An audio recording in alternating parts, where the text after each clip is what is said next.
Hey Mark, I'm Lily and my Chinese name is Zhen Liping. I'm the freshman and my student number is 7. The title of the speech is How to Get Better at the Things You Care About, and the speaker of the speech is Eduardo Briceño.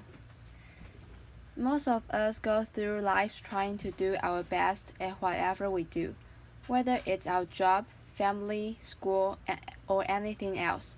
I feel that way. I try my best, but some time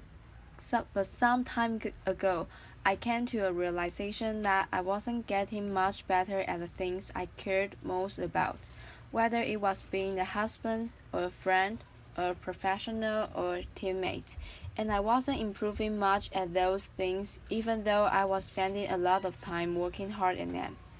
I've since realized from conversations I had and from research that this stagnation, despite hard work, turns out to be pretty common. So I'd like to share with you some insights into why that is and what we can all do about it. What I've learned is that the most effective people and teams in any domain do something we call all emulate. They go through life deliberately alternating between two zones, the learning zone and the performance zone. The learning zone is when our goal is to improve. Then we do activities designed for improvement, concentrating on what we haven't mastered yet, which means we have to expect to make mistakes, knowing that we will learn from them. That is very different from what we do when we're in our performance zone, which is when our goal is to do something as best as we can to execute. Then we concentrate on what we have already mastered and we try to minimize mistakes. Both these zones should be parts of our lives, but being clear about when we want to be in each name with what goal, focus, and expectations helps us better perform and better improve. The performance zone maximizes our immediate performance, while the learning zone maximizes our growth and our future performance. The reason many of us don't improve much despite our hard work is that we tend to spend almost all of our time in the performance zone. This hinders our growth, and ironically, over the long term, also our performance. So what does the learning zone look like? Take Demosthenes, the politics leader and the greatest orator and lawyer in ancient Greece. To become great, he didn't spend all his time just being an orator or lawyer, which would be his performance zone, but instead, he did activities designed for improvement. Of course, he studied a lot. He studied law and philosophy with guidance from mentor, but he also realized that being a lawyer involved persuading other people. So he also studied great speeches and acting.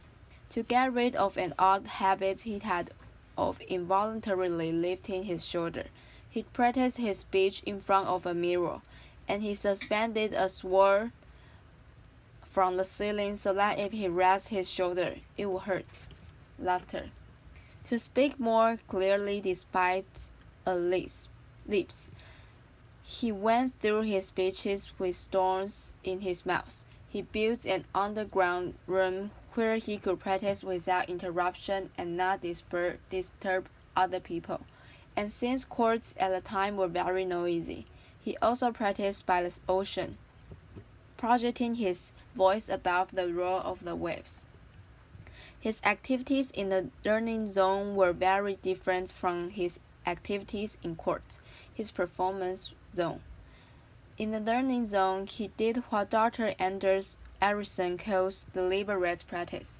This involves breaking down abilities into component skills, being clear about what sub-skill we're working to improve, like keeping our shoulders down, giving full concentration to a high level of challenge outside our comfort zone, just beyond what we can certainly do.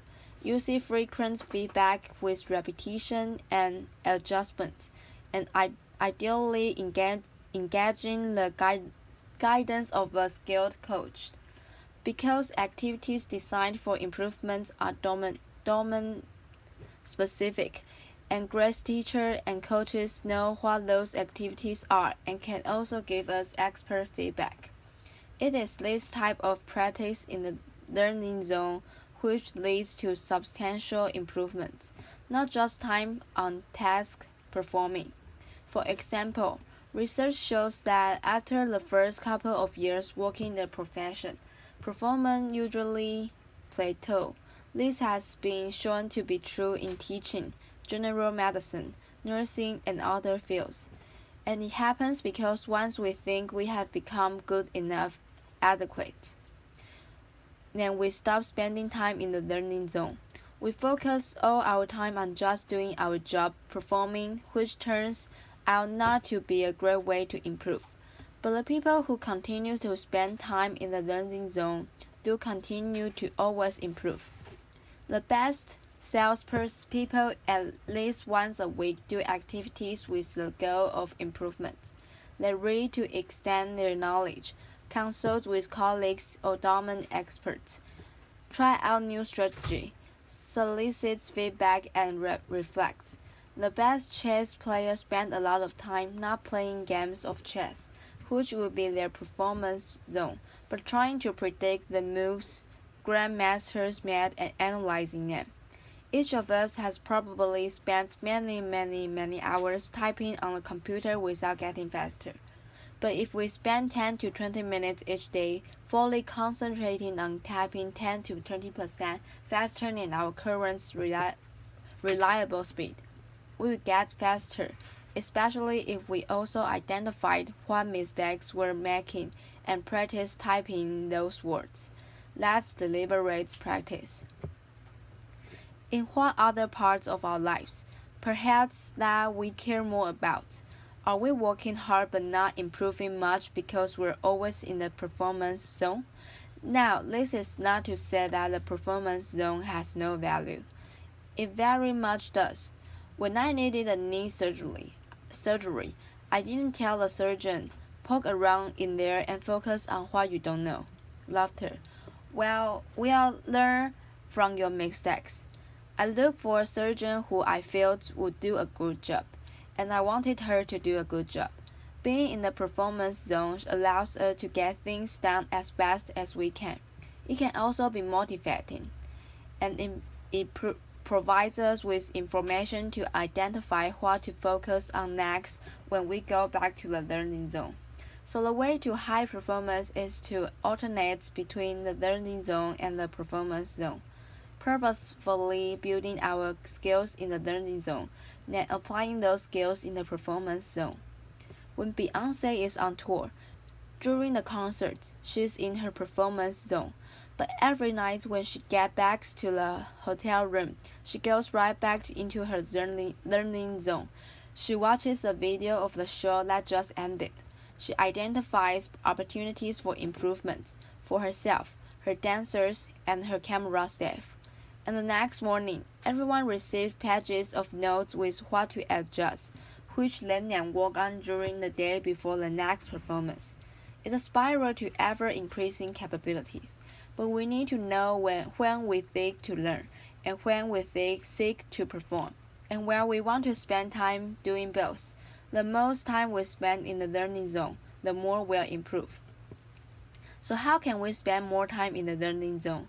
First, we must believe and understand that we can improve, what we call a growth mindset. Second, we must want to improve at that particular skill.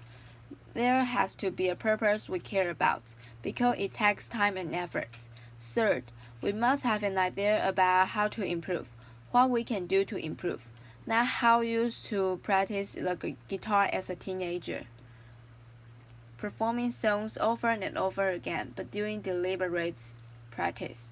And fourth, we must be in a low-stakes situation, because if mistakes are to be expected, then the consequence of making them must not be catastrophic or even very significant. The tightrope walker doesn't practice new tricks without a net underneath, and the athletes wouldn't set out to first try a new move during a champion match. One reason that in our lives we spend so much time in the performance zone is that our environments often are unnecessarily high stakes. We create social risks for one another, even in schools which are supposed to be all about learning. And I'm not talking about standardized tests. I mean that every minute of every day. Many students in elementary schools through college feel that if they make a mistake, others will think less of them. No wonder they are always stressed out and not taking the risks necessary for learning. But they learn that mistakes are undesirable inadvertently when teachers or parents are eager to hear just correct answer and reject mistakes rather than welcome and examine them to learn from them. Or when we look for narrow responses rather than encourage more exploratory thinking that we can all learn from. When all homework a student's work has a number or letter on it and counts towards a final grade, rather than being used for practice, mistakes, feedback, and revision, we send the message that school is a performance zone. The same is true in our workplaces. In the companies I consult with, I often see flawless execution culture which leaders foster to encourage great work. But that leads employees to stay within what they know and not try new things. So companies struggle to innovate and improve, and they fall behind. We can create more spaces for growth by starting conversations with one another about when we want to be in each zone, what do we want to get better at, and how, and when do we want to execute and minimize mistakes. That way, we gain clarity about what success is, when, and how to best support one another.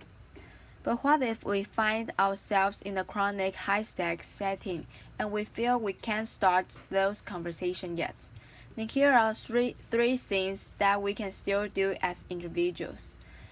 First, we can create low-stakes islands in an otherwise high-stakes sea. These are spaces where mistakes have little consequence. For example, we might find a mentor or trusted colleagues with whom we can exchange ideas or have vulnerable conversation or even role play. Or we can ask for feedback-oriented meeting as projects progress. Or we can set aside time to read or watch videos or take online courses. Those are just some examples. Second, we can execute and perform as we were expected, but then reflect on what we could do better next time, like Beyonce does, and we can observe and emulate experts. The observation, reflection, and adjustment is a learning zone. And finally, we can lead and lower the stakes of others by sharing what we want to get better at, by asking questions about what we don't know, by soliciting feedback, and by sharing our mistakes and what we've learned from them, so that others can feel safe to do the same. Real confidence is about modeling ongoing learning. What if instead of spending our lives doing, performing, we spend more time exploring, asking, listening, experimenting, reflecting, striving, and becoming? What if we each always had something we were working to improve? What if we create more low-stakes islands and waters? And what if we got clear within ourselves and with our teammates about when we seek to learn and when we seek to perform, so that our efforts can become more consequential and our improvements never ending and our best even better? Thank you.